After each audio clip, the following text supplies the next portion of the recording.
السلام عليكم ورحمة الله وبركاته. إن الحمد لله نحمده ونستعينه ونستغفره ونعوذ بالله من شرور أنفسنا ومن سيئات أعمالنا من يهده الله فلا مضل له ومن يضلله فلا هادي له وأشهد أن لا إله إلا الله وأشهد أن محمدا عبده ورسوله أما بعد فقد قال الله تعالى في القرآن العظيم والفرقان المجيد فأعوذ بالله من الشيطان الرجيم شهر رمضان الذي أنزل فيه القرآن هدى للناس وبينات من الهدى والفرقان فمن شهد منكم الشهر فليصمه. கண்ணியத்திற்கும் பெருமதிப்பிற்கும் உரிய எல்லாம் வல்ல அல்லாஹுவின் நல்லடியார்களே, அல்லாஹுடைய பேரருளால் வாரந்தோறும் வெள்ளிக்கிழமை மக்ரிப் தொழுகையை தொடர்ந்து நடைபெறக்கூடிய மார்க்க சொற்பொழிவு நிகழ்ச்சியில் அல்லாஹுடைய மார்க்க செய்திகளை அறிந்து கொள்ள வேண்டும் என்கிற உயர்ந்த லட்சியத்தில் நாம் அனைவரும் இன்றைய நாளின் இந்த சொற்பொழிவு நிகழ்ச்சியிலே ஒன்று திரண்டிருக்கிறோம்.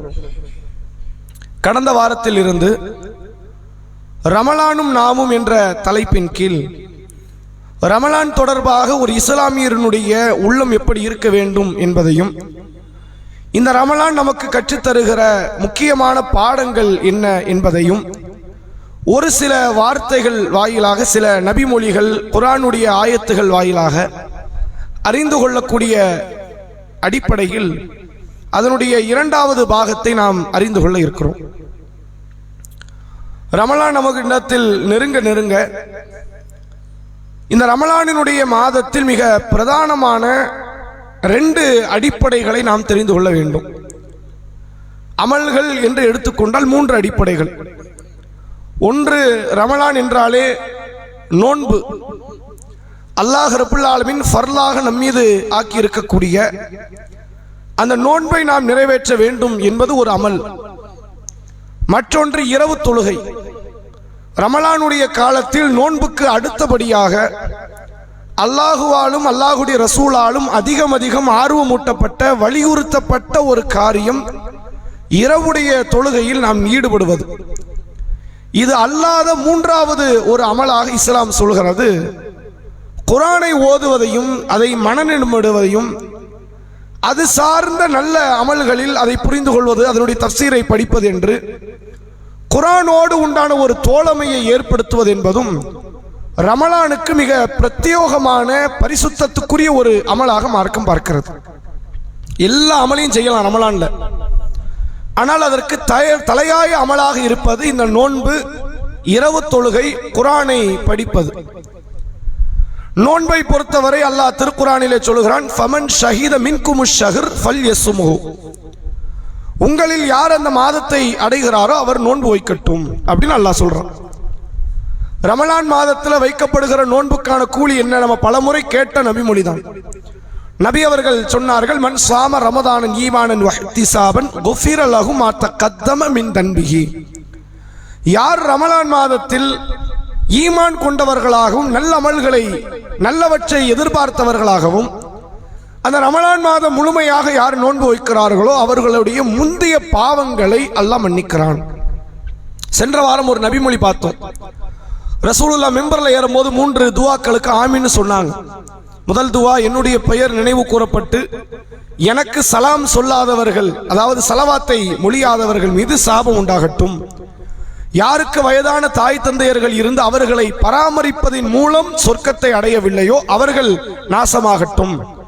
யாரிடத்தில் ரமலானுடைய மாதம் வந்து அந்த மாதம் முடிவதற்குள் தன்னுடைய பாவக்கணக்கை முடிக்கவில்லையோ, அவருடைய பாவங்கள் மன்னிக்கப்படவில்லையோ, அவர்களும் அழிவை சந்திக்கட்டும் என்று அல்லாஹ்வுடைய தூதர் அவர்கள் கேட்ட துஆவை நம்ம பார்த்தோம். அப்ப அந்த பாவ மன்னிப்பு என்பது ரமலான்ல எப்படி கிடைக்கும்னா பிரத்யேகமான அமலான இந்த நோன்பில் இருக்கிறது. ரமலான் மாதம் முழுமையாக நோன்பு வைத்தால், பெண்களை பொறுத்தவரை சில நோன்புகள் அவர்களுக்கு இயல்பாக தவறும், அதை வேறு நாட்களில் நீங்கள் கணக்கிட்டு வைத்துக் கொள்ளலாம். இது அல்லாமல் பயணிகளாக இருப்பார்கள், நோயாளிகளாக இருப்பார்கள். அல்லாஹ் சொல்கிறான், ஒயின்கான மரீதன் அவ் அலா சஃபரின், நீங்கள் நோயாளிகளாகவோ பயணிகளாகவோ அவர்கள் இருந்தால் ஃபஇத்தத்தும் மின் அய்யாமின் உஹர், அவர்கள் இது அல்லாத வேறு நாட்களை அவர்கள் கணக்கிட்டு நோன்பு வைத்துக் கொள்ளட்டும் என்று அல்லாஹ் வலியுறுத்தக்கூடிய வசனங்களை நம்மால் பார்க்க முடிகிறது. அப்ப இந்த மூன்று சாராருக்கு தான் நோன்பு தவறும். ஒன்று மாதவிலக்கு பெண்கள், இன்னொருவர் நோயாளி, இன்னொருவர் பயணி. இந்த நோயாளிக்குள்ள கர்ப்பிணி பெண்கள் அடங்குவார்கள், நோயாளிக்குள் பாலூட்டுகிற தாய்மார்கள் அடங்குவார்கள். ஆனால் யாருக்கும் முழுமையான விதிவிலக்கெல்லாம் கிடையாது. நோன்பை விட்டுட்டியா, விட்டதுதாங்கிறதெல்லாம் கிடையாது. அது அறவே இனிமேல் நோய் நீங்கவே நீங்காது என்ற இடத்தில் உள்ள தள்ளாத வயதையும் இனிமேல் நீங்காத ஒரு நிரந்தர நோயை பெற்றவர்களுக்கு மட்டும்தான் அந்த விதிவிலக்கு. அது அல்லாதவர்கள் அனைவருமே ரமலானுக்கு பிறகு தனக்கு வாய்ப்பு இருக்கும் போது அந்த நோன்பை வைக்க வேண்டும். நோன்பை வைக்காத பட்சத்தில் அவர்களுடைய நோன்பு அவர்கள் பிள்ளைகள் மீது கடனாக சுமத்தப்படும் என்கிற செய்திகளை எல்லாம் நம்மால் பார்க்க முடிகிறது. அல்லாஹ்வுடைய தூதர்கிட்ட ஒரு நபித்தோழர் வரார். அல்லாஹ்வுடைய ரசூலே, என்னுடைய தாயார் மௌத்தாயிட்டாங்க, அவங்க மேல சில நோன்பு கடமையாக இருக்கிறது. அது எப்படி புள்ள தெரிஞ்சுக்கிட்டாரு? நம்ம நோன்பு கடமையா இருக்குங்கிறது நமக்கே தெரியாது. போன வருஷம் ஒரு 10 நோன்பு விட்டு போன வைங்களேன், நோய், மாதவிலக்கு, பயணம் அப்படின்னு காரணம் வச்சு ஒரு 10 விட்டு போனா நமக்கே ஞாபகம் இருக்காது. அப்ப என்ன அடிப்படையில் பிள்ளைங்க ஞாபகம் வச்சிருக்கிறாங்க ரசூலுல்லாஹ்வுடைய காலத்துல அப்படின்னா, இது வசியத்துல வந்துடும். எதெல்லாம் கடனை வரும்ல, இன்னாருக்கு இவ்வளவு கொடுக்கணும், அவர்கிட்ட இவ்வளவு வாங்கினேன், அந்த கடன் வர்ற மாதிரி நோன்பு வந்துடும். நான் இந்த வருஷத்துல இத்தனை நோன்பு விட்டேன், அந்த வருஷத்துல இத்தனை நோன்பு விட்டேன்னு சொல்லி அது ஒரு பட்டியல் வந்துடும்.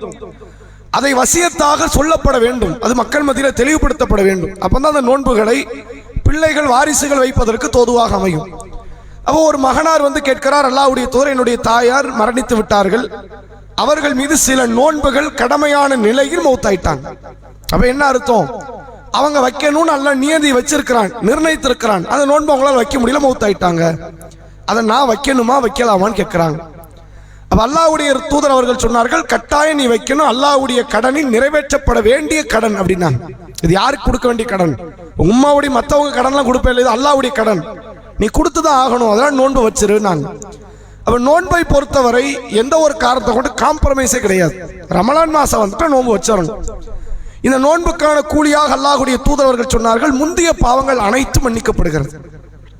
இது அல்லாமல் ரசூலுல்லாஹ் இன்னொரு செய்தியும் சொல்றாங்க, ரமலானுடைய ஒரு நோன்புக்கு கிடைக்கக்கூடிய கூலி என்னன்னா, அல்லாஹ்வுடைய பாதையில் யார் ஒருவர் ஒரு நாள் நோன்பு வைக்கிறாரோ, 70, அதாவது 70 ஆண்டுகள் அல்லாஹ்வுடைய தூதர் அவர்கள் சொன்னார்கள், நரகத்தில் இருந்து அவருடைய முகத்தை 70 ஆண்டுகள் அல்லாஹ் தூரப்படுத்துகிறான் என்று நபி அவர்கள் பேசுகிறார்கள். ஒரு நோன்புக்கு ஒரே ஒரு நாள் சுபஹுடைய பாங்குக்கு முன்னால் ஆரம்பித்து மகரிபுடைய பாங்கு வரை ஏறத்தாழ 14 மணி நேரம், நம்ம நாட்டினுடைய நிலவரப்படி ஒரு 14 மணி நேரம் பட்டினி கிடப்போமே. ஆனால் அந்த ஒரு நோன்புக்கு கூலியாக நபி அவர்கள் சொல்கிறார்கள், 70 ஆண்டுகள் நரகத்தினுடைய ஜுவாலை காற்று, வெப்ப காற்றில் இருந்து, அதனுடைய கொடிய வேதனையில் இருந்து அவர் தூரமாக்கப்படுகிறார் என்ற ஒரு பிரத்யேகமான மேன்மைக்குரிய ஒரு அமலாகத்தான் இஸ்லாம் இதை சொல்லி தருகிறது. இரண்டாவது முக்கியமான அமலாக மார்க்கம் இதை பார்க்கிறது என்றால் இரவு தொழுகை. இந்த இரவு தொழுகை ரசூலுல்லாஹ் ரெண்டா ஸ்பிளிட் பண்ணி பேசுறாங்க, பிரிக்கிறாங்க. இரவு தொழுகையை பொறுத்தவரை இந்த இரவு தொழுகை என்ன, அதை பத்தின ஒரு சில அடிப்படைகளை நம்ம தெரிஞ்சுக்கணும். இரவு தொழுகை இது வந்து மார்க்கத்தில் பல பெயர்களை சொல்லி மார்க்கம் அழைக்கிறது. சலாத்துல் லைல், இரவினுடைய தொழுகை. கியாமுல் லைல், கியாம் என்றால் நிற்பதுன்னு அர்த்தம். மறுமை நாளுக்கு ஒரு பேர் என்னது? கியாமத்து நாள். ஏன்னா மறுமையில் எல்லா மக்களும் நிற்கிறாங்க, அதனால தான் அந்த நாளுக்கு பேரு கியாமத்து நாள். அப்ப கியாமுல் லைல் அப்படின்னா இரவில் நிற்பது. அந்த இரவு தொழுகையினுடைய பிரத்யேகமான தொழுகையில முக்கியமானது என்னது? நின்று அதிகமான குர்ஆன் ஓதுறது தான் இரவு தொழுகையோட முக்கியத்துவம். அப்ப அதனால இரவு தொழுகையில் இருப்பது, அந்த காரணத்தை கொண்டு கியாமுல் லைல் என்று அதற்கு ஒரு பேர் உண்டு.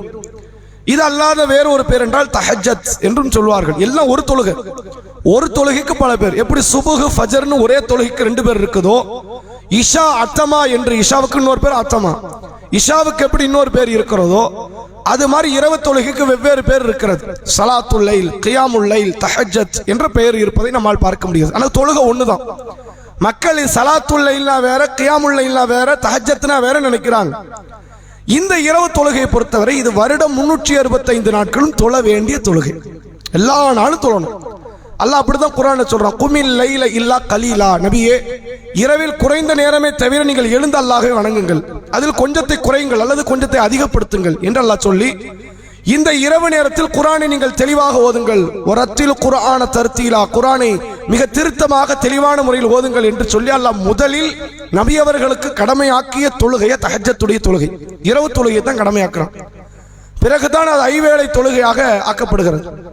அப்ப இந்த இரவு தொழுகை பொறுத்தவரை இந்த நாள் இந்த மாசம்லாம் கிடையாது, எல்லா நாளும் தொழ வேண்டும். ஆனா எல்லா நாளும் மக்கள் தொழுவாங்களா அப்படின்னு கேட்டா தொழ மாட்டாங்க. ரசூலுல்லாஹ்வே ரமலானுடைய காலத்தில் அது குறித்து ஒரு பயம் இருந்துச்சு. ஒரு முறை நபி அவர்கள் ரமலானுடைய 21வது இரவு பள்ளியில நின்று தொழுகிறாங்க. சஹாபாக்கள் சிலருக்கு தகவல் தெரியுது, ரசூலுல்லாஹ் யாருக்கு அறிவிக்கலாம் இல்லை, நபியா வந்து தொழுகிறாங்க. அதை பார்த்த உடனே சஹாபாக்கள் பின்னாடி நின்று தொழ ஆரம்பிக்கிறாங்க. 22வது இரவுல அதை விட கொஞ்சம் கூடுது கூட்டம். 23வது இரவுல இன்னும் கூடுகிறது, பள்ளிவாசல் நிரம்ப ஆரம்பிக்கிறது. 24வது இரவுல ரசூலுல்லாஹ் வரல. 3 நாள் தொலை வச்சாங்க. ரசூலுல்லாஹ் கண்டுக்கல, யாரையும் கூப்பிடல. அதுக்கு வலுக்கட்டாயப்படுத்தி இப்ப இந்த டைம்ல நான் வந்துருவேன், நான் இமாமத்தை வைக்க போறேன், நீங்க வந்துருங்கன்னு ரசூலுல்லாஹ் யாரையும் கூப்பிடலாம் இல்லை. ரசூலுல்லாஹ் வந்து தொழுகிறாங்க. இவங்க கணக்க அந்த நேரத்தை கணக்கிட்டு அந்த நேரத்தில் நபிக்கு பின்னால் வந்து நின்று தொழ ஆரம்பிக்கிறாங்க. அப்ப இந்த இடத்துல நம்ம புரிந்து கொள்ள வேண்டிய இன்னொரு விஷயம் என்ன அப்படின்னா, ரசூலுல்லாஹ் அந்த 3 நாள் கழித்து 4வது நாளுக்கு வந்து என்னன்னா வரல என்பதோடு மறுநாள் காலையில் அல்லாஹ்வுடைய தூதர் அவர்கள் ரமலானுடைய 24வது நாளினுடைய பகல் நேரம், 4வது நோன்பு இரவு முடிஞ்சிருச்சு, பகல் வருது. பகல் மக்களை அழைத்து நபி அவர்கள் சொல்கிறார்கள், நீங்க எனக்காக காத்து கொண்டு இருப்பதை எனக்கு தெரியும், நீங்க வந்து வெயிட் பண்றீங்கிறது எனக்கு நான் வீட்டில இருந்து அது தெரியதான் செஞ்சது.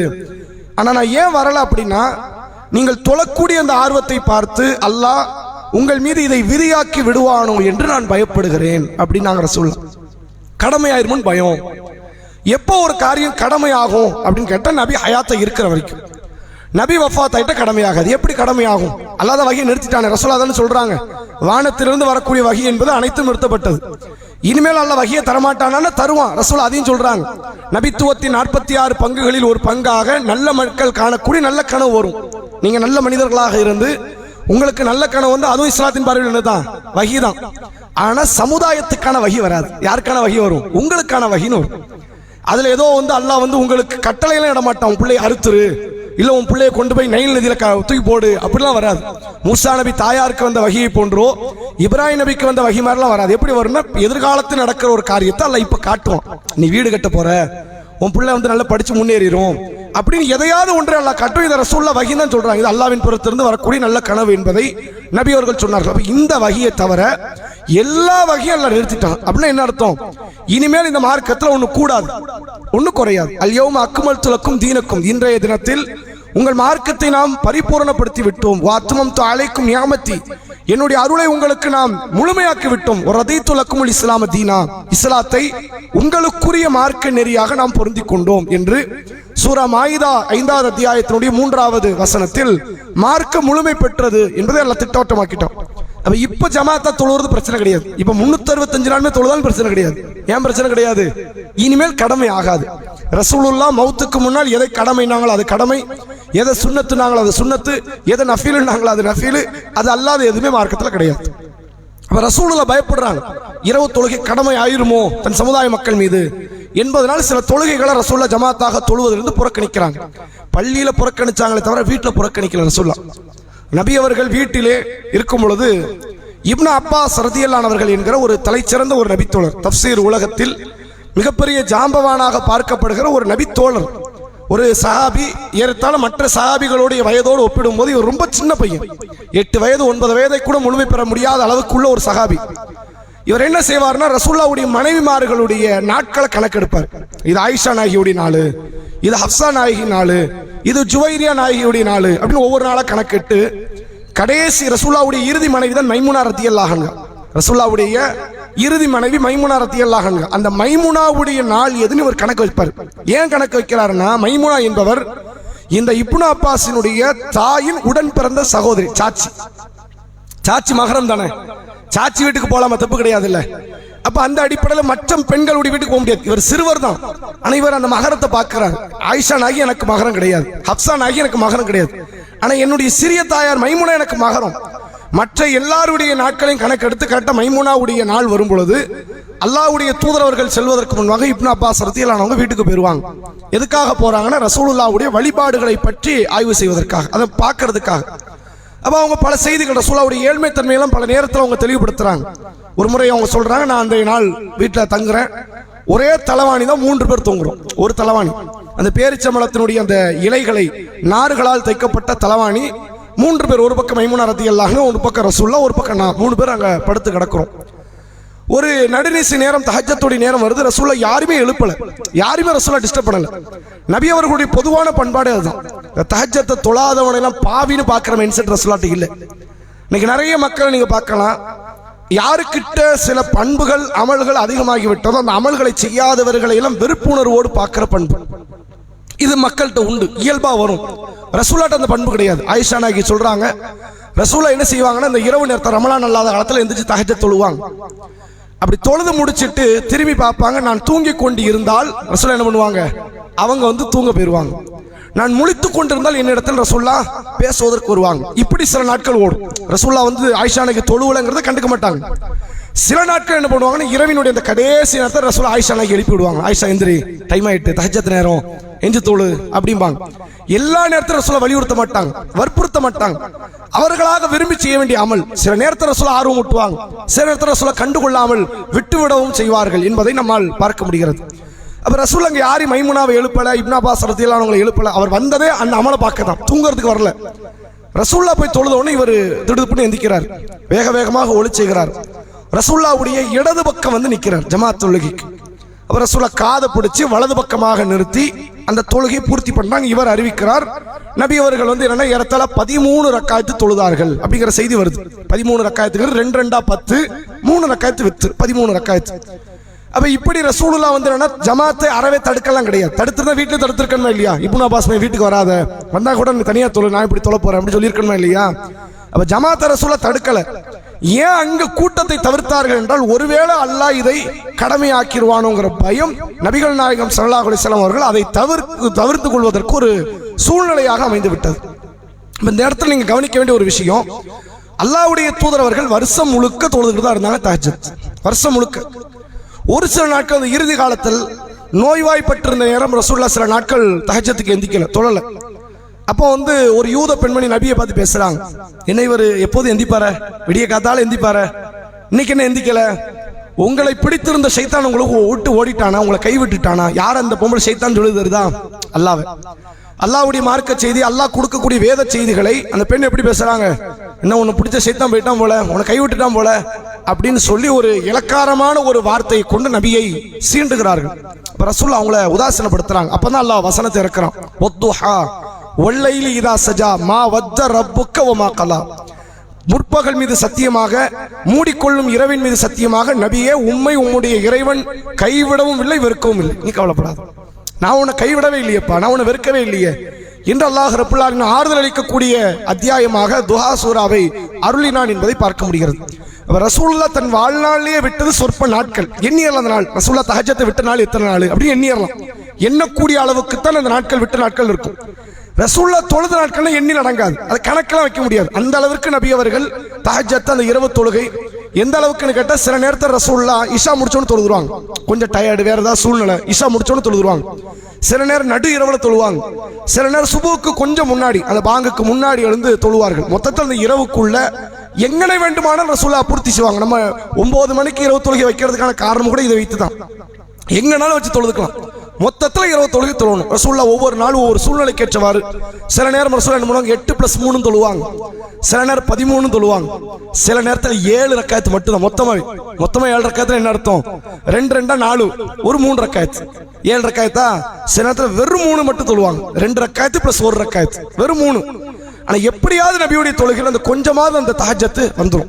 பெரும்பாலும் ரசூலுல்லாஹ் அதிகமான நேரங்கள் நின்று வழங்கக்கூடிய ஒரு பண்பாடு கொண்டவர். அப்படி ஒரு செய்தியை கூட நீங்க ஹதீஸ்ல பார்க்கலாம். ஒரு முறை அல்லாஹ்வுடைய தூதர் அவர்கள் ஆயிஷா நாயகி வீட்டுக்கு வராங்க. ஏன் பெரும்பான்மையான செய்திகள் ஆயிஷாவுடைய சம்பந்தப்பட்டதா வருது அப்படின்னா, ரசூலுல்லாஹ் மற்ற மனைவிமார்களை விட அமல்கள் செய்வதற்கு அதிகம் தேர்வு செய்த இடம் ஆயிஷா நாயகி வீடு தான். ஆயிஷா நாயகி தான் இருக்கல இளமை பெண், அதிகமான எதிர்பார்ப்புகள் இருக்கிறது ஆயிஷாடு தான் இருக்கும். மற்ற பெண்களை விட, ஜுவைரியாவை விட, சஃபியாவை விட, உம்மு ஹபீபாவை விட, ஏனைய மனைவிமார்களை விட யார்கிட்ட எதிர்பார்ப்புகள் நிறைய இருக்கும். கணவன் நம்ம கூட டைம் ஸ்பெண்ட் பண்ணணும், பேசணும், நம்ம கூட வந்து கொஞ்சம் கொலாவணும், இது மாதிரியான எண்ணங்கள் இருக்கும். ஆனா ரசூலுல்லாஹ் அமலுக்கு தேர்வு அதிகம் பண்றது யார் விட்டு தான் பண்ணுவாங்க, ஆயிஷா நாயகி விட்டு தான். ஒரு முறை அல்லாஹ்வுடைய தூதர் அவர்கள் வராங்க, வந்த உடனே சொல்லிட்டாங்க ஆயிஷாவே, இன்னைக்கு என்ன வந்து நீ எந்த ஒரு எதிர்பார்ப்பையும் என்கிட்ட நீ வைக்காத, நான் இன்னைக்கு முழுக்க அல்லாஹ்வை தொழலான்னு இருக்கிறேன். இப்படிலாம் சில நேரம் ரசூலுல்லாஹ் வாழ்க்கை நடக்கும். இஷாவை முடிச்சுட்டு வீட்டுக்கு வந்த உடனே ரசூலுல்லாஹ் தக்பீர் கட்டி தொழ ஆரம்பிக்கிறாங்க. தொழுகிறார்கள். அன்னைக்கு தான் கால் வீங்குற நாள். அந்த கால்கள் வீங்குற அளவுக்கு தொழுதாங்கல்ல, இது ரசூலுல்லாஹ் வளமைப்படுத்தவே கிடையாது. சில நாட்கள் ரசூலுல்லாஹ்ட்ட அந்த தொழுகை மிகுதியாக இருக்கும், சில நாட்கள் குறைவா இருக்கும். ஆனால் மொத்தத்தில் தஹஜ்ஜத்தை விட மாட்டாங்க, கூடுமான வரைக்கும் இழுத்து கொண்டு போயிருவாங்க. அப்படி ஒரு நாள் ரசூலுல்லாஹ் தொழுகிறார்கள், கால்கள் வீங்குகிற அளவிற்கு. இரவுல இருந்து இஷால இருந்து நிக்கிறாங்க, கால்கள் புடைக்குது. ரசூலுல்லாஹ் தஹஜ்ஜத்தில் எடுத்துக்கிட்டாலும் அதில் சுஜூதுக்கு முக்கியத்துவம் கொடுக்க மாட்டாங்க. அதுக்கு அதிகமான நேரம் கொடுக்கணும், ருக்குவுக்கு அதிகமான நேரம் கொடுக்க மாட்டாங்க. எதுல அதை கொடுப்பாங்கன்னா கிரகண தொழுகையில் கொடுப்பாங்க. கிரகண தொழுகையில் அதிகமான நேரம் ருக்குவுக்கு கொடுப்பாங்க, சுஜூது கொடுப்பாங்க. இரவு தொழுகைன்னு எடுத்துக்கிட்டா அதிக ரசூலுல்லாஹ் எதுக்கு முக்கியத்துவம் கொடுப்பாங்க? கிராத்துக்கு தான் கொடுப்பாங்க. ஒரு முறை ஒரு நபித்தோழர் கூட சொல்றார், அல்லாஹ்வுடைய தூதர் அவர்கள் அந்த இரவு தொழுகை ஒரு முறை தொழ வைக்கும் போது ரசூலுல்லாஹ் பக்ரா சூரா எடுத்து ஓதுறாங்க. எவ்வளவு பெரிய அத்தியாயம் அது! அந்த பக்ராவை முடிக்கிறாங்க, ரசூலுல்லாஹ் நிசா சூரா எடுக்கிறாங்க, 4வது அத்தியாயம். அடுத்து ஆலு இம்ரான் எடுக்கிறாங்க. ஏறத்தாழ இதை மட்டுமே கணக்கு போட்ட ஒரு 4-5 ஜுசு போகும். கொஞ்சம் ஓரளவுக்கு கொஞ்சம் ரொம்ப ஸ்பீடாகவும் இல்லாம ஸ்லோவாகவும் இல்லாம ஓதுனால இதுவே 3 மணி நேரத்தை தாண்டி தாராளமாக போகும். 3 மணி நேரத்தை தாண்டி தாராளமாக போகக்கூடிய சூறாக்களை வந்து அல்லாஹ்வுடைய தூதர் அவர்கள் இரவு தொழுகையில தொழுதாங்கன்னு ஒரு நபித்தோழர் சொல்றார், பின்னால் நின்று தொழுதவர். அப்ப அந்த அளவிற்கு அல்லாஹ்வுடைய தூதர் அவர்கள் சில நேரங்களில் மிகுதியாக தொழக்கூடியதும் உண்டு, அதே நேரத்தில் கொஞ்சம் குறைத்த நிலையில அல்லாஹ்வுடைய தூதர் அவர்கள் தொழுவதும் உண்டு. அன்றைக்கு கால்கள் வீங்குகிற அளவிற்கு தொழுகிறார்கள். ஆயிஷா நாயகி பார்க்கறாங்க. இதே சம்பவத்தை 2 பேர் 2 வெவ்வேறு நாட்கள் பார்த்த நிகழ்வு உண்டு. ஒரு முறை ஆயிஷா நாயகி பார்த்து கேட்கிறாங்க, ஒரு முறை பிலால் ரலியல்லாஹு அன்ஹு பார்த்து கேட்கிறாங்க. ஃபஜ்ர் தொழுகைக்காக வராங்க, வாங்க சொல்ற மாதிரி ரசூலுல்லாஹ் ஒரு முறை சத்தம் கொடுத்துருவாங்க, சலாம் சொல்றாங்க, உள்ள நுழைங்க பார்க்கறாங்க, ரசூலுல்லாஹ் அங்க கால்கள் வீங்குற அளவுக்கு நின்றுட்டு கண்ணீர் வடிக்கிறாங்க. தொழுதுட்டு இருக்கும் போது தாடி நனையுது. இப்ப ரசூலுல்லாஹ் தொழுகிறாங்கன்னு புரிஞ்சுக்கிட்டு கொஞ்சம் வெயிட் பண்றாங்க. தொழுது முடிச்சுட்டு வந்தோடனே பிலால் ரலியல்லாஹு அன்ஹு இதே கேள்வி கேட்கறாங்க. 2 பேரும் ஒரே கேள்வி, வெவ்வேறு சம்பவம். என்ன கேட்கறாங்க அப்படின்னா, அல்லாஹ்வுடைய தூதரே, உங்க பாவத்தை தான் அல்லாஹ் மன்னிச்சிட்டானே, இரவு தொழுகை நோக்கம் என்ன? அல்லாஹ்ட்ட நமக்கு பாவ மன்னிப்பு கிடைச்சிராதா, மேலதிக நன்மை கிடைச்சிராதா? 2மே உங்கள்கிட்ட இருக்கு. பாவம் மன்னிக்கவும் பட்டுருச்சு, மேலதிக நன்மையும் இருக்குது. இவ்வளவு சிரமம் எடுக்க வேண்டாம், நீங்க தொழவே வேண்டாம்னு சொல்லல, இவ்வளவு சிரமம் எடுக்க வேண்டாம்ல. ஒரு 1/2 மணி நேரம் 1 மணி நேரம் நின்னோம், தொழுதோம், வந்தோம், தூங்கணும் அப்படின்னு இருக்கலாமே, ஏன் இவ்வளவு கடுமையான சிரமம் எடுத்து தொழுகிறீர்கள் அப்படின்னு கேட்கிறாங்க. அந்த 2 சம்பவத்துல ஒரு சம்பவத்தை ரசூலுல்லாஹ் எக்ஸ்பிளைன் பண்றாங்க, ஒரு சம்பவத்தை கோவப்படுறாங்க. என்ன ஒரு முறை என்ன எக்ஸ்பிளைன் பண்றாங்க அப்படின்னா, ரசூலுல்லாஹ் சொல்றாங்க, அஃபலா அகுன அப்தன் ஷக்கூரா, நான் என் இறைவனுக்கு நன்றி உள்ள அடியானாக இருக்க வேண்டாமான்னு. எனக்கு இவ்வளவு கொடுத்துருக்கிறான், நான் மறுமையில நிம்மதியாக கூட சொர்க்கம் போறதுக்கு ஒரு சூழ்நிலை எல்லாம் தருவான், அதில் மாற்றம் இல்லை. ஆனா நான் நன்றி எங்க காட்ட முடியும்? அங்க போய் காட்ட முடியுமா? சொர்க்கத்துக்கு போயாச்சு, என்னத்த நன்றி காட்ட? எல்லாத்தையும் ஒரே மாதிரி தான் இருப்பாங்க, எல்லாரும் ஒரே மாதிரி அல்லாஹ்வை புகழத்தான் போறாங்க, பெருமைப்படுத்த தான் போறாங்க. நான் தனித்து அங்க நன்றி காட்டுவதற்கான சூழ்நிலை மௌத்துக்கு அப்புறம் கிடைக்காது, வாய்ப்பே கிடையாது. எல்லாரும் அல்லாஹ் அல்லாஹ் தான் கூப்பிட போறாங்க. மறுமையில வந்துட்டு காஃபிரும் கூப்பிட தான் போறான், முஸ்லிமும் கூப்பிட தான் போறான், பாவியும் கூப்பிட தான் போறான், நன்மை செஞ்சவனும் கூப்பிட தான் போறான்.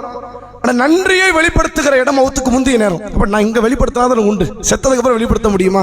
நான் என் இறைவனுக்கு நன்றி உள்ள அடியானாக இருக்க வேண்டாமா அப்படின்னு ஒரு சம்பவத்துல அது ஆயிஷா நாய்க்கோ அல்லது பிலால் ரலியல்லாஹு அன்ஹுவுக்கு பதில் கொடுக்குறாங்க. இன்னொரு சம்பவத்துல இன்னொருவருக்கு எப்படி பதில் கொடுக்குறாங்கன்னா, ரசூலுல்லாஹ் கடுமையா கோவப்பட்டாங்க.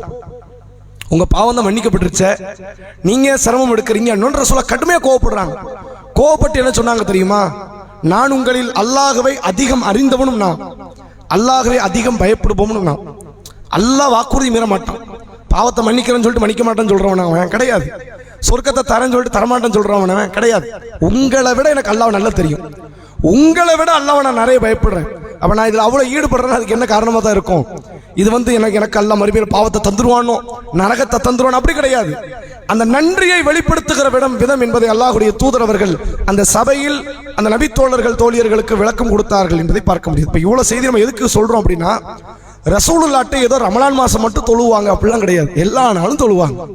ரசூலுல்லாஹ்ட்ட எப்படி ஃபஜ்ர் தொழுகை உண்டோ, லுஹர் தொழுகை உண்டோ, ஏனைய தொழுகைகள் உண்டோ, அது மாதிரி தஹஜ்ஜத் தொழுகை, இரவு தொழுகை. ஆனா என்ன பண்ணுவாங்கன்னா, அவங்களோட சூழ்நிலைக்கு ஏற்றவாறு அமைச்சுக்குவாங்க. சில நேரம் இஷா முடிச்சோன்னு தொழுதுருவாங்க, சில நேரம் இரவினுடைய கடைசி வரைக்கும் தொழுவாங்க, சில நேரம் 13 தொழுவாங்க, சில நேரம் 7 தொழுவாங்க, சில நாள் 3 தொழுவாங்க, எப்படியாவது தொழுதுருவாங்க. தொழாமல் ரசூலுல்லாஹ்வுடைய வாழ்க்கையில் நாட்கள் கடக்காது என்ற அளவிற்கு தான் நபியினுடைய தொழுகை இருந்துச்சு.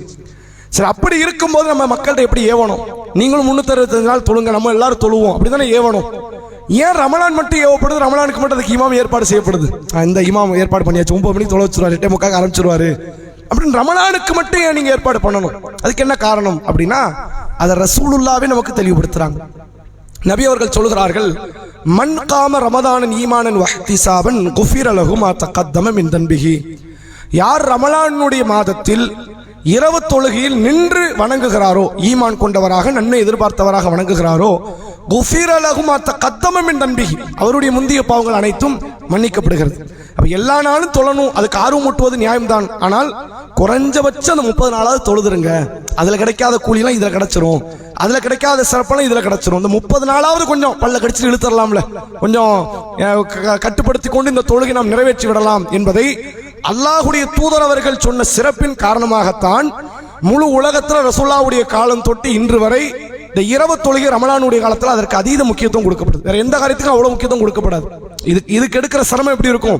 அதிகமான சிரமத்தை எடுத்து தான் மக்கள் தொழுகைக்கு வருவதும், ஒரு பள்ளிவாசலுடைய நிர்வாகம் அதற்காக ஏற்பாடு செய்வதும், வேற எதுக்குமே வந்து இஷாவை முடிச்சோன்னு கதவை அடைக்கிறதுக்கு தான் ரெடியா இருப்பாங்க. பள்ளியினுடைய ஊழியர்கள், பணியாளர்கள், பள்ளி சார்ந்த நிர்வாகிகள் இஷா முடிஞ்சிட்டா லைட் ஆஃப் பண்றது ரெடியா நிற்பாங்க, கதவை சாத்த ரெடியா இருப்பாங்க. ரமலான் காலத்தில் நடக்காது. என்ன காரணம்? ரசூலுல்லாஹ் காட்டின அந்த ஆர்வம் மூடுதல். இஷாக்கு அப்புறம் தான் வரவே செய்வாங்க கூட்டம் எல்லாம் கடையை சாத்திட்டு இஷா ஜமாத்து முடிஞ்சதுக்கு அப்புறம் தான் உள்ள வரும். இந்த இரவு தொழுகை எதிர்பார்த்து அப்ப அல்லாஹ்வுடைய தூதர் அவர்கள் இந்த இரவு தொழுகை ரமலான் காலத்தில் நிறைவேற்றுவதனுடைய கூலி என்ன சொல்றாங்கன்னா, முந்திய பாவம் மன்னிக்கப்படும், எல்லா பாவத்தையும் மன்னிச்சிருவோம், உங்களை அத்தனை பாவத்தையும் மன்னிப்பான், பெரும்பாவத்தை தவிர. பெரும்பாவத்தை நீங்க இதோட கொண்டு வந்து கம்பேர் பண்ணக்கூடாது. ஒருவர் மது அருந்தி இருக்கிறார், வட்டி வாங்கியிருக்கிறார், விபச்சாரம் செய்திருக்கிறார், கொலை செய்திருக்கிறார், கொள்ளை அடித்திருக்கிறார், இந்த பாவம் மன்னிக்கப்படுமா? இது மன்னிக்கப்படாது. இது அல்லாஹ்வே தெளிவுபடுத்துறான் பல இடங்கள்ல. பெரும்பாவங்களை பொறுத்தவரை அதற்கு நீங்கள் உள தூய்மையாக அல்லாஹ்விடத்தில் மன்னிப்பு தேடாதவரை, திருந்தாதவரை அல்லாஹ் அதை மன்னிக்க மாட்டான், ஒரு காலம் மன்னிக்க மாட்டான். அப்படித்தான் மார்க்க நமக்கு சொல்லி தருது. அப்ப அந்த பெரும்பாவங்களில் நாம் ஈடுபடுவோமே ஆனால், ஒன்று அடுத்தவனுக்கு செய்ததாக இருந்தால் சம்பந்தப்பட்டவன்ட்ட மன்னிப்பு தேடணும், அல்லாஹ்வுக்கு செய்ததாக இருக்குமே ஆனால் அல்லாஹ்விடத்தில் நாம் மன்றாடணும், கண்ணீர் வெடிக்கணும், அப்ப மன்னிக்கப்படும்.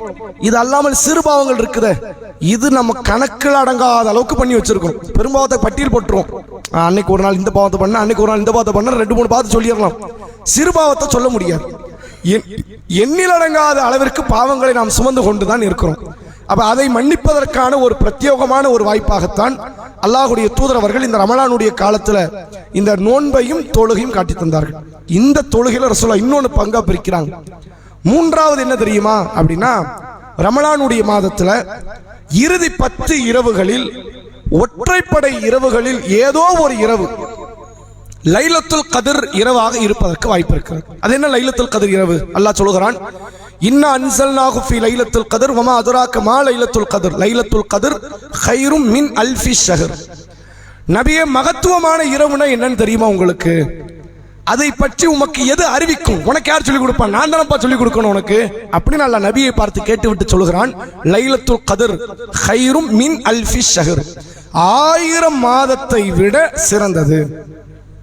1000 மாதங்கிறது வாழ்றதே கஷ்டம், நிலைமை அதுதான். சில பேர் சொல்லுவாங்க, யாராவது 1000 திங்கள் பார்த்தவர்கள் உண்டான்னு கேட்பாங்க. திங்கள்ங்கிறது மாதம், தமிழ்ல சொல்றது. 1000 மாசம் பார்க்கறாங்கன்னா அவங்க எத்தனை வருஷம் காலம் வாழ்ந்திருக்கணும்? 80 ஆண்டு காலம் தாண்டி அவர் வாழ்ந்திருக்கணும். 1000 மாசம் இந்த உலகத்தில் ஒருத்தன் வாழ்றதே கஷ்டம். எத்தனை பேர் 80 தாண்டி வாழ போறோம்? கிடையாது. இல்ல, சொற்பமான மக்களுக்கு எல்லாம் அந்த அருளை கொடுத்திருப்போம், பெரும்பான்மையான மக்களுக்கு அது கிடைக்காது. அப்ப 80 ஆண்டுகளை தாண்டி வாழ்றதே கஷ்டங்கும் போது அமல் செய்யறது அது எப்படி சாத்தியப்படும்? அப்ப அந்த நன்மையை அல்லாஹ் எதுல வச்சிருக்கிறான்னு இந்த லைலத்துல் கத்ர் என்கிற இரவுல வச்சிருக்கிறான். இது வந்து ஒரு பிரம்மாண்டமான ஒரு வரலாற்று சம்பவம். ரசூலுல்லாஹ் இந்த லைலத்துல் கத்ருடைய நன்மை எதிர்பார்த்து ரமலானுடைய முதல் 10 நாள்ல போய் பள்ளி வாசல ஈத்திகாஃப் இருக்கிறாங்க. ஈத்திகாஃப் என்பது ரமலான் அல்லாத காலத்தில் இருக்கக்கூடிய ஒரு அமல். பள்ளிவாசல் தான் கதின்னு சொல்லி 1 நாளோ 2 நாளோ 10 நாளோ 20 நாளோ ஒரு சொற்ப காலம் நாம் நமக்காக வேண்டி இருக்கக்கூடிய ஒரு சிறிய துறவரத்துக்கு பேரு ஈத்திகாஃப். அந்த ஈத்திகாஃப்க்கு ரசூலுல்லாஹ் ரமலான்ல முதல் 10 நாள் போய் இருக்கிறாங்க. ஃபர்ஸ்ட் அப்படிதான் போய் உட்கார்ந்து இருக்கிறாங்க ரசூலுல்லாஹ். எதுக்காக? லைலத்துல் கத்ரை எதிர்பார்த்து. 10 இரவு முடியுது, ரசூலுல்லாஹ் புறப்படுறாங்க, சஹாபாக்கள் புறப்படுறாங்க. அப்ப ஜிப்ரீல் அலைஹிஸ்ஸலாம் சொல்றாங்க, முஹம்மது அவர்களே, தூதர் அவர்களே, நீங்க எதிர்பார்த்த லைலத்துல் கத்ர் இதுக்கப்புறம் தான் வரப்போகுதுன்னு போயிட்டாங்க. இதுக்கப்புறம் தான் அது வரப்போகுது. இப்போ வரப்போகுதுன்னதுக்கு அப்புறம் ஈமான் கொண்டவர் மறுபடியும் வெளியே போற சரியா இருக்குமா? ரசூலுல்லாஹ் உட்கார்ந்துட்டாங்க. மறுபடியும் சரி பார்ப்போம், அடுத்த 10 வருதான்னு பார்ப்போம்னு சொல்லி அந்த 10 இரவுகளையும் ரசூலுல்லாஹ் அமல் செய்யறாங்க. 21வது இரவு வர நேரம் ரசூலுல்லாஹ் புறப்படுறாங்க. மறுபடியும் ஜிப்ரீல் அலைஹிஸ்ஸலாம் வராங்க, தூதரே, நீங்க எதிர்பார்த்த லைலத்துல் கத்ர் இனிமே தான் வரப்போகுது. அப்ப என்னதுல இல்ல, 10லயும் இல்லை, 20லயும் இல்லை, அது 30க்குள்ள தான் இருக்குது அப்படிங்கிறத அல்லாஹ் ரப்பல் ஆலமீன் திட்டவட்டமாக சொன்னது. ரசூல் அந்த நாள் அந்த வருடத்தில் இருந்து தன் மரணிக்கின்ற காலம் வரை அல்லாஹுடைய தூதரவர்கள் இந்த ரமலானினுடைய இறுதி 10 நாட்களில் இத்திகாஃப் இருந்தாங்க. ஒரே ஒரு வருஷம் மட்டும் இல்லை, ஒரே ஒரு வருஷம். அது ஏன் இல்லை அப்படின்னா ரசூல்லா ஈத்திகாஃப் இருக்கிறத பார்த்துட்டு ரசூல்லாவுடைய மனைவிமார்கள் அனுமதி கேட்கிறாங்க, எனக்கு ஈத்திகாஃப் வைக்கிறதுக்கு அனுமதி தாங்க. அதுக்கு சூழ்நிலைகள் பள்ளிவாசல இடம் ஒத்துழைப்பு கிடைக்குமே, ஆனால் தாராளமாக இருக்கலாம், தப்பெல்லாம் கிடையாது. அப்ப ரசூல்லா அனுமதி கொடுக்குறாங்க, வாங்க வந்து உட்காருங்க, கூடாரத்தை அமைங்க, வந்து உட்கார்ந்துருக்க, பிரச்சனை இல்லை அப்படிங்கிறாங்க. வந்து ரசூலுல்லா கூடாரத்தை அமைச்சதுக்கு அப்புறம் பார்க்கறாங்க, பல கூடாரங்கள் தெரியுது, ஏகப்பட்ட கூடாரம். அப்ப யார் இது, என்ன ஏது அப்படின்னு கேட்கும்போது அவங்க சொல்றாங்க, எல்லாம் உங்க மனைவிமார்கள் தான். யாருதான்? எல்லாம் உங்க மனைவிமார்கள் வந்து கூடாரத்தை அமைச்சிருக்கிறாங்க பள்ளிவாசல்ல, தப்பு கிடையாது. இப்ப என்ன பிரச்சனை தெரியுமா? இறை திருப்திக்காக இந்த போட்டியா, கணவன் திருப்திக்காக இந்த போட்டியாங்கிறத எங்க பிரச்சனை. நீ மட்டும் தான் போவியா, நான் போக மாட்டேனா? என் கணவருடைய அன்பு எனக்கு வேண்டாமா? நீ மட்டும் வந்தா என் கணவருடைய அன்பை பெற்றலாமா? அப்படிங்கிற அந்த ஈகோவாலத்தான் வந்திருக்குமா அல்லது இறை நன்மைக்காக வந்திருக்குமா அப்படிங்கிறது ஒரு கன்ஃபியூஸ் ஆகுதா? ரசூலா சொல்லிட்டாங்க, எல்லா கூடாரத்தையும் கலைச்சிருங்க, ஏன் கூடாரத்தை கலைங்க, நான் இந்த வருஷம் ஈத்திகாஃப் இல்லைன்னு போயிட்டாங்க. போன அல்லாஹ்வுடைய தூதர் அடுத்த மாசம் வந்து 10 நாள் இருந்தாங்க. அப்ப ஈத்திகாஃப் என்பது தனி அமல். அதை ரமலான்ல நாம ஏன் வைக்கணும் அப்படின்னு ஆர்வமூட்டப்படுது என்றால் அந்த லைலத்துல் கத்ர் என்ற இரவையும் ஏனைய பல அமல்களையும் செய்வதற்கான ஒரு வாய்ப்பு ரமலான்ல கிடைக்கும் என்பதை பார்க்க முடியுது. இது எந்த இரவு அப்படிங்கிறதுக்கு ஏதாவது பர்டிகுலர் இருக்குதா? இப்ப நீங்க பார்க்கலாம், லைலத்துல் கத்ர் இரவு இருக்குதே, அது வந்து 27ன்னு சில மக்களால் நம்பப்படுது. எத்தனாவது இரவு? 27. ஒரு பேச்சுக்கு அது 27ஆவே இருக்கட்டும். அமல் செய்யணுமா அல்லது வீணான காரியத்தில் விளையாட்டினுடைய நிகழ்வுகளை ஈடுபடணுமா? அமல் தானே செய்யணும்.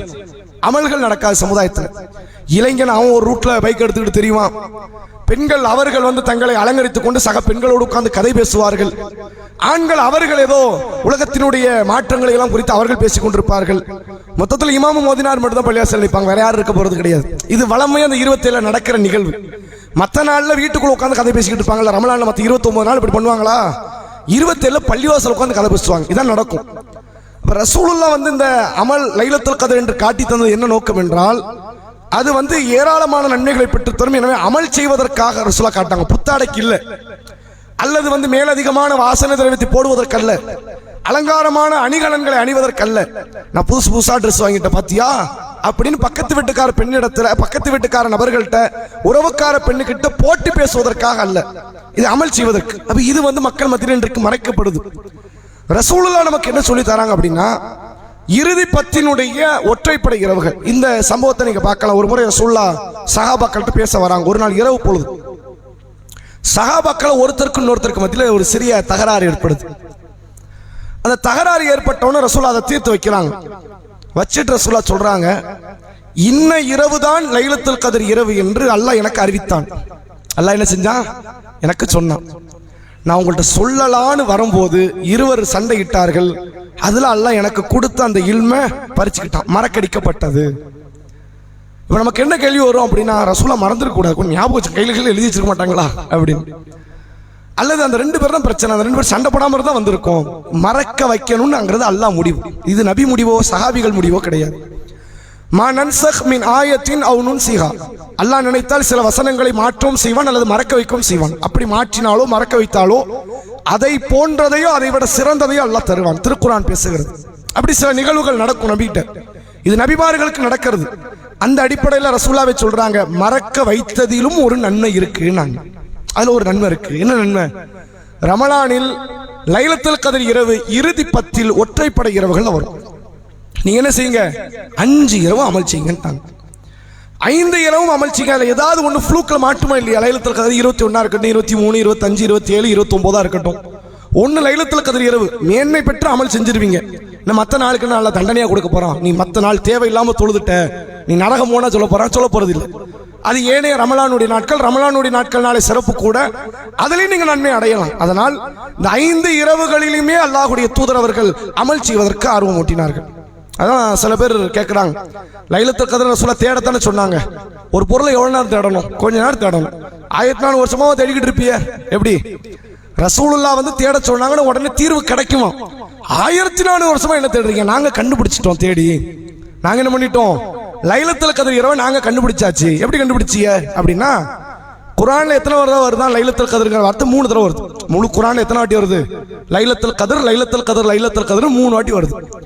லைலத்துல் கத்ர்ங்கிற வார்த்தையில மொத்தம் எத்தனை எழுத்து இருக்கு அப்படின்னா 9 எழுத்து இருக்கு. லைலத்துல் கத்ர் என்ன இருக்கு? அலிஃப் லாம் லாம் தா அலிஃப் லாம் காஃப் தால் ரா அப்படின்னு மொத்தம் எத்தனை எழுத்து இருக்கு? 9 எழுத்து இருக்கு. 9 × 3 எவ்வளவு? கணக்கு பாடம் எடுக்கிறாங்க. 9 × 3 எவ்வளவா? 27 வந்துருச்சா? எப்படி கண்டுபிடிச்சோம் அப்படின்னு. ஒருவேளை ஒரு எழுத்து கூட இருந்துச்சுன்னு என்ன ஆயிருக்கும்? 30 ஆயிருக்கும். அல்லது 31. ஏதாவது கூட இன்னும் 2 எழுத்து இருந்துச்சுங்க 35 தேடிக்கிட்டு இருப்பாங்க. 6 நோம்புல உட்காந்து தேடுவாங்க லைலத்துல் கத்ர். பாருங்க கண்டுபிடிச்சிட்டோம், நபியே தெரியாம தான் சொல்லியிருக்கிறாங்க கடைசி 10ன்னு, ஷவ்வாலுடைய 10 தான்ருவாங்க. இப்ப இது தேவையே கிடையாது. இப்படியா ரசூலுல்லாஹ் ஆய்வு செய்ய சொல்லியிருப்பாங்க? பிறை விஷயத்தை ரசூலுல்லாஹ் சொல்லும் போது நம்ம உம்மி சமுதாயம் சொன்னாங்க. மாதம் என்பது எப்படி இருக்குமா? ரசூலுல்லாஹ் 10 வரல காட்டுறாங்க. இப்படி 3 தடவை சொல்றாங்க. மாதம் என்பது 30 இருக்கலாம், மாதம் என்பது 29 இருக்கலாம். உம்மி சமுதாயத்துக்கு ரசூலுல்லாஹ் மேக்ஸே உட்கார்ந்து பாடம் நடத்திக்கிட்டு இருப்பாங்க. நீங்க கணக்கு போட்டு பாருங்க, கிடைச்சிடும் 27 எது லைலத்துல் கத்ர் என்பது கிடைத்து விடும். இது அவசியமே அற்ற ஒரு ஆய்வு, தேவையே கிடையாது. அப்ப இது மாதிரியான சிந்தனைகள் என்ன மாதிரி மாத்திடுது அப்படின்னா, உண்மையான அமல்களை விட்டு நம்மை தூரப்படுத்தி விடுகிறது. மார்க்கம் நமக்கு சொல்வது என்னன்னா, ரமலான் முழுக்க அமல் செய்யுங்க, முடியலையா ரமலானுடைய கடைசி 10 அமல் செய்யுங்க, அல்லது அதுவும் முடியலையா அதுல ஒற்றைப்படை இரவுகளையாவது அமல் செய்யுங்க. அதுலயும் நீங்க ஃபில்டர் பண்ணி அது ஒரு நாள் தான், நாளைக்கு அந்த ஒரு நாள் கூட வேண்டாங்கிற சிந்தனை கொண்டு வருவதற்கா? அதனால இதுல ரசூலுல்லாஹ் ஆர்வம் ஊட்டுறாங்க. எதனால ஆர்வம் ஊட்டுறாங்க அப்படின்னா, நபி அவர்கள் சொல்கிறார்கள், 3வது அமல் பாருங்க, அந்த இரவு தொழுகை சார்ந்தது. மன் காம லைலத்துல் கத்ர் ஈமானன் வஹ்திசாபன், யார் ரமலான் மாதத்தில் ஈமான் கொண்டு நன்மைகளை எதிர்பார்த்தவர்களாக லைலத்துல் கத்ர் இரவிலே நின்று வணங்குகிறாரோ. நீங்க 30 இரவு தொழுதா ஒரு நன்மை இருக்குது. சரி 30 இரவு தொழ முடியல, சில சூழ்நிலைகளை தவறிடுச்சு அப்படின்னா லைலத்துல் கத்ர் இரவையாவது விட்டுறாதீங்க, பிடிச்சிருங்க. ரமலான் மாதத்தில் லைலத்துல் கத்ர் இரவுல யார் தொழுகிறாரோ, குஃபீர லஹு மா தகத்தம மின் தன்பிஹி, அவருடைய முந்தைய பாவத்தையும் அல்லாஹ் என்ன செய்கிறான்? மன்னித்து விடுகிறான். முந்தைய பாவங்கள் மன்னிக்கப்படுகிற 3 அமல்கள். ரமலான் மாசம் நோன்பு வச்சா முந்தைய பாவம் மன்னிக்கப்படுது. ரமலான் மாசம் இரவு தொழுகை தொழுதால் முந்தைய பாவம் மன்னிக்கப்படுகிறது. ரமலான் மாதத்தில் லைலத்துல் கத்ர் இரவில் நின்று நீங்கள் தொழுவீர்களே ஆனால் உங்களுக்கு முந்தைய பாவங்கள் மன்னிக்கப்படுகிறது. இப்ப என்ன கேள்வி வரும்னா, இது இரவு தொழுகை ஜமாத்தா தான் தொழணுமா, வீட்டில் தொழலாமா அப்படின்னு ஒரு கேள்வி வரும். தாராளமாக தொழலாம், எந்த தப்புமே கிடையாது. ஆனால் ஜமாத்தாக தொழுதால் அல்லாஹ்வுடைய தூதர் அவர்கள் நமக்கு என்ன காட்டுறாங்க, ஆர்வம் ஊட்டுறாங்க அப்படின்னா, தனித்து தொழுவதை விட ஜமாத்தாக தொழுவது என்பது 25 முதல் 27 மடங்கு நன்மைகள் அதிகமானது. அது மட்டுமில்லை, அகமதுல பதிவு செய்யப்பட்டிருக்கிற இன்னொரு ஆதாரபூர்வமான நபிமொழி, ஆட்களுடைய எண்ணிக்கை ஜமாத்துல கூட கூட நன்மை கூடிக்கிட்டே இருக்கும். 5 பேர் நின்று ஜமாத் தொழுவாங்க, 50 பேர் தொழுவாங்க, 500 பேர் தொழுவாங்க, 5000 பேர் தொழுவாங்க, 5 லட்சம் பேரும் தொழுவாங்க. ஜமாத்துல ஆட்கள் கூட கூட என்ன ஆகுமா, அதன் நன்மைகள் கூடும். அதனுடைய அல்லாஹ் அதுக்கு கொடுக்கக்கூடிய ஜஸா கூலியை அல்லாஹ் அதிகப்படுத்துகிறான். ஆட்கள் குறைய குறைய நன்மைகள் குறையும், இது இயல்பு. அப்ப அல்லாஹ்வுடைய ரசூல் அவர்கள் காட்டி தந்த அடிப்படையில் இந்த இரவு தொழுகை ஜமாத்தாக தொழுவதற்கு நாம் அதிகமாக ஆர்வப்படணும். இப்ப இதுல இன்னொரு பிரச்சனை என்ன ஆகும் அப்படின்னா, அதிகமான சிறப்புக்குரிய நேரம் எது சிறப்புக்குரியது? தஹஜ்ஜத்துடைய நேரம். அதாவது ஏறத்தாழ இரவினுடைய 3வது பகுதியில தான் ரசூலுல்லாஹ் சிறப்புங்கிறாங்க. என்ன மாதிரி சிறப்பு இருக்குன்னா, அங்கு வானத்தினுடைய முதல் வானத்தில் அல்லாஹ் வருகிறான். இது வருஷம் முழுக்க நடக்குது. வானத்தினுடைய துனியாவினுடைய முதல் வானத்திற்கு அல்லாஹ் வருகிறான். வந்த அடியார்கள்ட்ட என்ன கேட்கிறான்? என்கிட்ட யாராவது துவா செய்யறவங்க இருக்கிறீங்களா? நான் உங்கள் துவா ஏற்றுக்கொள்கிறேன். மன்னிப்பு கேட்கிறவங்க இருக்கிறீங்களா? உங்க மன்னிப்புக்கு நான் பாவ மன்னிப்பை நான் வழங்குகிறேன் என்று அல்லாஹ் ரப்புல் ஆலமீன் சொல்லக்கூடிய வார்த்தையை நபி அவர்கள் சொல்லி, அப்ப அந்த நேரத்தில் ஒரு அடியான் தொழுது அல்லாஹ் கிட்ட பிரார்த்தனை செய்வதை நபி அவர்கள் ஆர்வம் ஊட்டுறாங்க. ஆனால் நீங்கள் புரிந்து கொள்ள வேண்டியது என்னன்னா, முழு ரமலானுடைய இரவுகள்ல நன்மைக்காக தொழுகிறோம்னா இஷால இருந்து ஃபஜ்ர் வரைக்கும் தாராளமாக தொழுது கொள்ளலாம். இந்த சிறப்பையும் சேர்த்து அடையிறதா இருந்தா இரவினுடைய கடைசி நேரத்தை நீங்கள் தேர்வு செய்து கொள்ளலாம். ஆனால் பெரும்பான்மையான மக்கள்கிட்ட நடக்கிறது என்னன்னா, நான் கடைசி தொழுகிறேன் அப்படின்னு சொல்லிட்டு சுபுகு தான் எந்திக்கிறது அல்லது சஹருக்கு எந்திக்கிறது. இது பெரும்பான்மையான மக்கள் இதை எதிர்பார்த்து அந்த நன்மைகளை தவற விட்டுருவாங்க. அதனால் பள்ளிவாசலுக்கு ஜமாத்தாக நடத்தப்படுகிற அந்த தொழுகை நோக்கமாக வைத்து அப்படி தொழுவதில் அதீதமான கூலிகள் இருக்கிறது என்பதை இந்த இரவு தொழுகை சார்ந்த செய்திகளுக்கு நம்ம சொல்லிக்கிறோம். இறுதியாக ரமலான்ல செய்யக்கூடிய பிரத்யேகமான இன்னொரு அமல், 3 அமல் பார்க்கிறோம், 2 முடிச்சிருக்கோம். நோன்பு ஒரு அமல், இரவு தொழுகை ஒரு அமல். இரவு தொழுகை ரசூலுல்லாஹ் 2ஆ பிரிக்கிறாங்க. ரமலானினுடைய இரவு தொழுகைன்னு சொல்லி, அது போக லைலத்துல் கத்ருடைய இரவு தொழுகை ரசூலுல்லாஹ் பிரிக்கிறாங்க. இப்ப 3வது அமல் என்று எடுத்துக்கொண்டால் ரமலான் மாசத்துல குர்ஆனை ஓதுவது. அதை இதற்கு முன்னால் மனனம் செய்ததை ஓதினாலும் சரி, இனிமேல் புதிதாக மனனம் செய்வதற்கு முயற்சித்தாலும் சரி, குர்ஆனினுடைய அர்த்தங்களை, அதனுடைய விளக்கங்களை அதை தேடி கண்டுபிடித்து படித்து அதை உணர்வதற்கு நாம் முயற்சி செய்வதும் சரி, ரமலானில் செய்வதற்கு அதீத கூலி இருக்கு. ஏன் நம்ம இந்த வார்த்தையை பதிவு வைக்கிறோம் அப்படின்னா, ரசூலுல்லாஹ் சொல்றாங்க, ஒவ்வொரு ஆண்டும் ரமலான் மாதத்தில் ஜிப்ரீல் அலைஹிஸ்ஸலாம் ஒரு முறை வருவாங்க. 30 நாள் வரமாட்டாங்க, ஒரே ஒரு நாள் வருவாங்க. அன்று வரை அருளப்பட்டது எல்லா சூறாக்களையும் வசனங்களையும் என்ற மறுபடியும் நினைவுபடுத்திவிட்டு அதை மீண்டும் என்னுடைய உள்ளத்துல தரவாக்கிட்டு போயிடுவாங்க. ஆனா இந்த வருஷம் அப்படின்னு ரசூலுல்லாஹ் சொல்றாங்க, துல்ஹஜ் அதாவது ஹிஜ்ரி ஆண்டினுடைய 10வது வருஷம், அந்த 10வது ஆண்டினுடைய ரமலான் மாசம் ரசூலுல்லாஹ்வுடைய இறுதி ரமலான். அது அடுத்து துல்ஹஜ் ஹிஜ்ரி ஆண்டு 11 பிறக்கிறது. அதனுடைய 3வது மாசத்துல ரசூலுல்லாஹ் மௌத்தாயிட்டாங்க. முதல் மாசம் முஹர்ரம், 2வது சஃபர், 3வது ரபியுல் அவல்.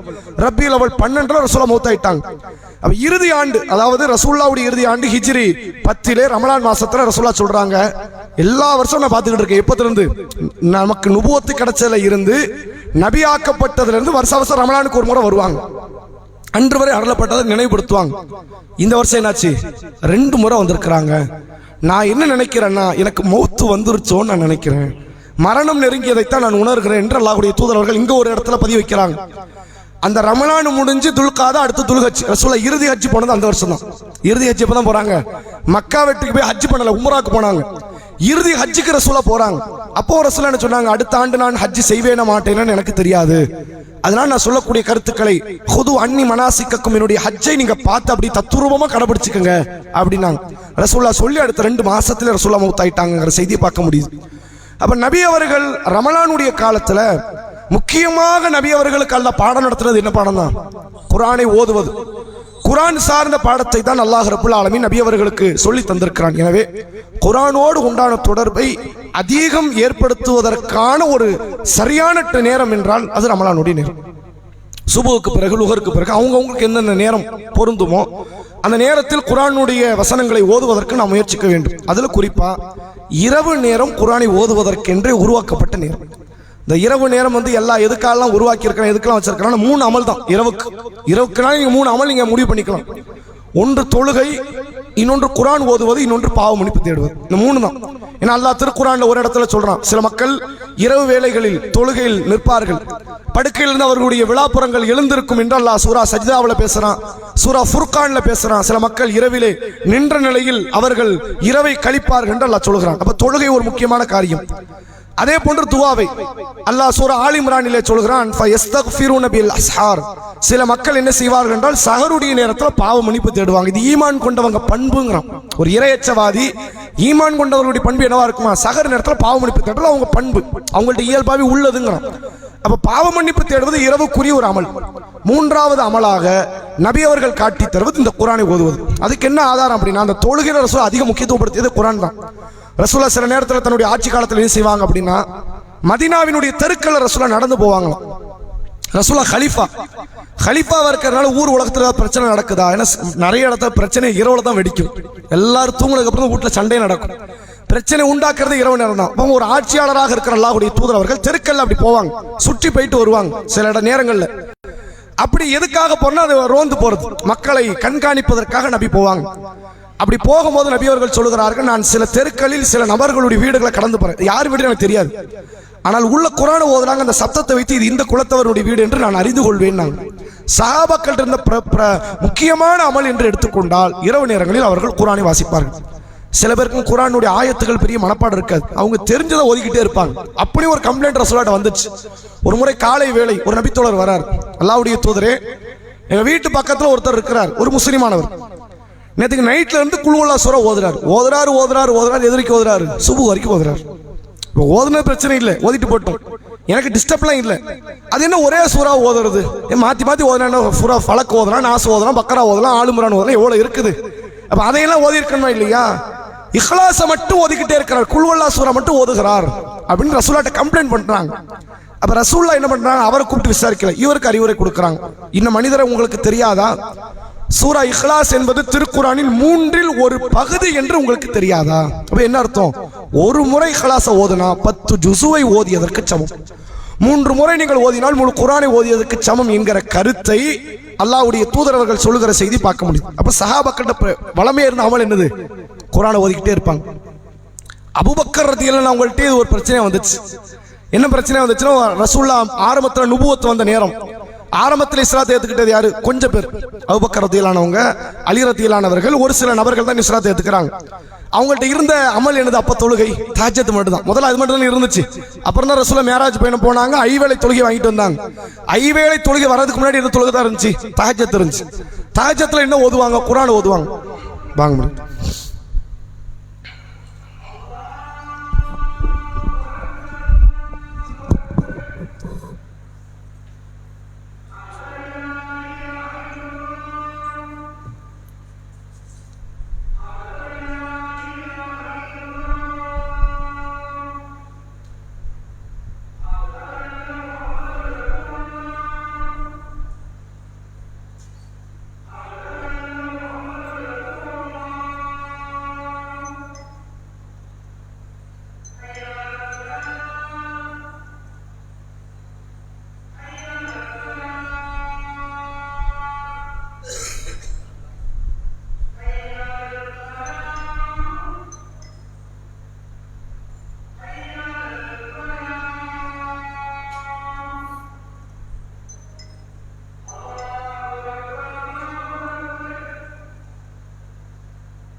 அல்லாஹ்வுடைய ரசூல் ஸல்லல்லாஹு அலைஹி வஸல்லம் அவர்களுடைய அந்த ஆரம்ப கட்ட காலத்தில் அபூபக்கர் ரலியல்லாஹு அவர்கள் என்ன செய்யறாங்கன்னா, வீட்டுல இரவு தொழுகையில ஈடுபடுறாங்க. ஆரம்பத்தை தனியா தொழுகிறாங்க. ஏன்னா அப்போ ஜமாத்லாம் வைக்கலாம் முடியாது, வச்சா கடுமையான அடி விழும் அப்படிங்கிற ஒரு நிலை. அப்ப ரசூலுல்லாஹ் வீட்டுல தொழுவாங்க, அபூபக்கர் ரலியல்லாஹு வீட்டுல தொழுகிறாங்க. அப்படி தொழுகையில அது தொழுகையில ஒரு ப்ராப்பர்லாம் கிடையாது, இப்படித்தான் தொழுவணுங்கிற அந்த ப்ராப்பர் இல்ல. ஒரு சில விஷயத்தை ரசூலுல்லாஹ் சொல்லி கொடுக்குறாங்க. அன்றைக்கு தொழுகையில இருந்தது குர்ஆன் ஓதுறது மட்டும்தான். முக்கியமானது என்னது? குர்ஆன் ஓதுறது. அபூபக்கர் ரலியல்லாஹு இரவு நேரத்தில் குர்ஆனை ரொம்ப ராகமாக அழகான முறையில் குர்ஆனை ஓதுறாங்க. இது ஒரு பிரச்சனையை மக்களை வெடிச்சது, உதாரணமா ஆச்சு. அவர் அல்லாஹ்வுடைய ரசூல் பிரச்சாரம் பண்றதே இவங்களுக்கு தாங்கல, அல்லாஹ்வுடைய தூதர் அவர்கள். இவர் என்ன இரவு நேரத்தில் இருந்துச்சு குர்ஆன் ஓதுறாரு. இரவு நேரத்தில் குர்ஆன் ஓதுறது காட்டுத்தீயா பரவுது மக்கள்கிட்ட. எங்க வீட்டு பொம்பளை ஆட்கள்லாம் வந்து உட்கார்ந்து கேட்டுக்கிட்டு இருக்காங்க. அவங்க உள்ள மாறிடுமா நாங்க பயப்படுறோம். அவர் ஓத ஓத இவங்க அழுதுகிட்டே இருக்கிறாங்க. எப்படி பிரச்சனை வருது பாருங்க. அபூபக்கர் ரலியல்லாஹு அவங்க குர்ஆனை ஓதுறாங்க தொழுகையில, அவர் வீட்டுல ஓதுறாரு. வீட்டுல ஓதுறத எங்க வீட்டு பிள்ளைகளோ எங்க வீட்டுல மனைவிமார்கள் உட்கார்ந்து கேட்கிறாங்க. அவர் ஓதுகிறார், இவர்கள் அழுகிறார்கள். நாளைக்கு இவங்க மதம் மாறிட்டாங்கன்னு என்ன செய்யறது? அபூபக்கர் ஒழுங்குமுறையை ஊரை விட்டு ஓடணும். அப்படி ஒரு பிரச்சனை ஆரம்பத்தில் கொடுத்தாங்க.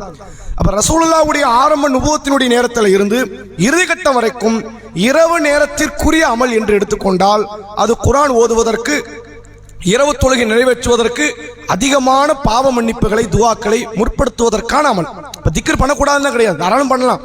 ஆனா திக்ர் பகலையும் பண்ணலாம், பகல்லையும் பண்ணலாம், இரவுலையும் பண்ணலாம். போது நம்ம பகல பண்ணிட்டா என்ன, இரவு தொழுகை பகல பண்ண முடியாது இல்ல. இப்ப இந்த பாவ மன்னிப்பு சகர்ல செய்யறதுங்கிறதுக்கு ஒரு கூலி உண்டு, அதை நம்ம பகல் எடுக்க முடியாது. குர்ஆனை இரவுல ஓதுறதுக்குன்னு ஒரு கூலி உண்டு, அது பகல் எடுக்க முடியாது. அப்ப இந்த அமல்களுக்கு ரமலானுடைய காலத்துல அந்த நைட்டு வந்துட்டாலே இதுதான், குர்ஆனை ஓதணும், நிறைய பாவ மன்னிப்பு தேடணும், நிறைய தொழணும். இந்த ஒரு பின்பத்தை, இந்த சிந்தனையை நம்ம வளர்த்துக்கணும். இறுதியா ரெண்டே செய்தி, சின்ன செய்தி மட்டும் சொல்லி முடிச்சுக்கிறோம். இந்த இரவு தொழுகையில நம்ம மக்கள்கிட்ட நிறைய பிரச்சனை வருது. என்ன அப்படின்னா, தனியா தொழுவாங்கல்ல வீட்டுல நன்மை நாடி, நிறைய சூறா தெரியாது. என்ன செய்ய? பிரச்சனை என்ன? நிறைய சூறா இல்ல, நம்ம ஹாஃபில்கள் கிடையாது. நமக்கு தெரிஞ்ச குல்லுல்லா சூரா, குல்லு ரப்பின் ஃபலக், குல்லு ரப்பின் நாஸ், ஒரு 5-6 சூறா வச்சிருக்கிறோம். அப்ப என்ன செய்யறது அப்படின்னு அதுக்கு 2 விதமான வழி மார்க்கம் சொல்லுது. முதல் வழி என்னன்னா, ஓதுனதே ஓதலாம், தப்பு கிடையாது. அல்லாஹ் அல்லாஹ் பிழைன்னு சொல்லணும், அல்லாஹ்வோ அல்லாஹ்வுடைய ரசூலை சொல்லணும். அல்லாஹ்வும் சொல்லணும், அல்லாஹ்வுடைய ரசூல் சொல்லணும். அல்லாஹ் சொல்கிறான், ஃபக்ரவு மாத்த யஸ்ஸர மின்ஹு, குர்ஆன்ல உங்களுக்கு என்ன இயலுமோ அதை ஓதுங்கங்கறான். அப்ப இரவு தொழுகையை நீங்க நாடி நன்மை நாடி வீட்டுல தனியா தொழுவுறீங்க அப்படின்னா குல்லுல்லா சூரா 1,00,000 தடவை ஓதுங்க, என்ன இருப்பது? தப்பு கிடையாது. எத்தனை முறை உங்களுக்கு இயலுமோ அத்தனை முறை தெரிந்த சூறாக்களை மீண்டும் மீண்டும் ஓதிக்கொண்டே இருக்கலாம். அப்படி ஓதி உங்களுடைய நிலையை நீளமாக ஆக்கினால் கூலி அதிகம். ரசூலுல்லாஹ் சொல்றாங்க, யாருடைய தொழுகையில் நிலை அதிகமாக இருக்கிறதோ, நேரம் அதிகமா இருக்கிறதோ, அவங்க தொழுகையில கூலி அதிகமானவங்க, நாங்க கூலி நிறைய கிடைக்கும். அப்ப நிலையை அதிகமாக்குவதற்கு நம்ம முயற்சி பண்ணணும். இப்போ இரவு தொழுகைக்கு மக்கள் வந்துருவாங்க பள்ளிக்கு, அஜரத்தை கொஞ்சம் குறைக்க சொல்லுங்களேன் அப்படிமா. இங்க நோக்கமே மக்கள் வந்தது இதுக்காகத்தான். அந்த நிலையை ஒரு 5 நிமிஷங்கிறத கொஞ்சம் கூட்டிட மாட்டாரா, நன்மை கூட கிடைச்சிடாதா அப்படின்னு. அங்க வந்து நின்றுட்டு இல்லைங்க சரி கிடையாது, நீங்க என்ன 8 ரக்காத் தொழுகை அரை மணி நேரத்துக்கு மேலே வைக்கிறீங்க, சரி கிடையாது, நீங்க 20 நிமிஷத்துல முடிங்க அப்படின்னா அது அந்த நோக்கத்தை மக்களுடைய எதிர்பார்ப்பே அது கிடையாது. ஒரு சிலர் வந்து எதிர்பார்க்கிற மாதிரி வந்து முழு மக்கள் அப்படி நினைக்க மாட்டாங்க. அதனால இந்த இரவு தொழுகை, குறிப்பாக ரமலானுடைய தொழுகையே அதிகமான நேரம் நின்று தொழுவதற்கான தொழுகை தான், அதை புரிந்து கொள்ளணும். ரெண்டாவது என்னன்னா, இப்ப அதிக நேரம் நிக்க முடியலன்னா இதை தாண்டி வேற ஏதாவது நன்மை செய்யலாமா அப்படின்னா, அந்த தொழுகையில நிறைய ருக்குவாக்கலாம், ருக்குவுடைய நேரத்தை அதிகப்படுத்தலாம், சுஜூதுடைய நேரத்தை அதிகப்படுத்தலாம். ரசூலுல்லாஹ் சொல்றாங்க, ஒரு அடியான் தொழுகைக்கு நிற்கும் போது பாவத்தை தூக்கி தலையில அல்லாஹ் இறக்கிறான். என் பாவத்தை என் தலையில இறக்குறான், உங்க பாவத்தை உங்க தலையில இறக்குறான். ரசூலுல்லாஹ் சொல்றாங்க, அந்த அடியார் ருக்குவுல இருக்கும் போது சில பாவங்கள் உதிர்ந்து விழுகிறது, நான் கொஞ்சம் கொஞ்சமா போய்கிட்டே இருக்கு, நீங்க இருக்க விழுந்துகிட்டே இருக்கு, சுஜூதுல இருக்கும்போது விழுந்துகிட்டே இருக்கு. ருக்குவை நீங்கள் நீட்ட நீட்ட பாவங்கள் குறைந்து கொண்டே இருக்கிறது, சுஜூதை நீங்கள் நீட்ட நீட்ட பாவங்கள் குறைகிறது. அந்த திக்ர் அதிகாட்டி சொல்லலாம், தப்பு கிடையாது. சுபஹான ரப்பில் ஆலீம், சுபஹான ரப்பில் ஆலா, சுப்புஹுன் குத்துஸ் ரப்புல் மலாயிகத்தி ஒரு ரூஹ், இந்த மாதிரி நிறைய திக்ர்கள் இருக்குல்ல. இதை எத்தனை முறைனாலும் சொல்லலாம், குறைஞ்சதை 3, அதிகபட்சம் எவ்வளவு நாள் சொல்லலாம். அது போக சுஜூத் என்றாலே துவா செய்வதற்கான இடம் அது. அப்ப இதையெல்லாம் கணக்கில் வைத்து இரவு தொழுகையை வந்து நமக்கு சோம்பல் வரக்கூடாது, வராத மாதிரி அந்த தொழுகையை நாம அமைத்துக் கொள்ள வேண்டும். அதை இன்றைய நாளினுடைய பாடமாக நம்ம சொல்லிக்கிறோம். அடுத்த வாரம் ரமலான நம்மகிட்ட இருந்து எதெல்லாம் பறிக்கும், நம்ம ஆசைப்படுத்தக்கூடிய காரியங்கள் எதுங்கிறத அடுத்த வாரத்தினுடைய நிகழ்வுல பார்ப்போம். நாளைக்கு கேள்வி இங்கே பதிலுங்க நிகழ்ச்சி இருக்கு. இந்த 2 வாரம் மட்டும் நம்ம வச்சிருவோம். நம்ம வந்து மகரிப்ல தர்பியா வைக்கணும், அதனால வேண்டாம் அப்படி மாதிரி சொன்னோம். இந்த 2 வாரம் தான் ரமலானுக்கே இருக்குது. ரமலானுக்கு அப்புறம் நிர்வாகம் அது சம்பந்தமான பேசி முடிவெடுத்து அது என்ன செய்யலாங்கிறத சொல்லுவாங்க. அதனால இந்த 2 வாரமும் கேள்வி இங்கே பதிலுங்க நிகழ்ச்சி சனிக்கிழமை மகரிப்புக்கு அப்புறம் இருக்குது. நாளைக்கான அத்தியாயம் வந்து என்னன்னா 151, ஆல் இம்ரானுடைய 151 இருந்து 181 வரைக்கும் 30 வசனம். இந்த 2 வாரத்துல ஆல் இம்ரானை இன்ஷா அல்லாஹ் முடிச்சிரும். சுப்ஹானக்கல்லாஹும்ம வபிஹம்திக அஷ்ஹது அல்லா இலாஹா இல்லா அன்த அஸ்தக்ஃபிருக வ அத்தூபு இலைக்.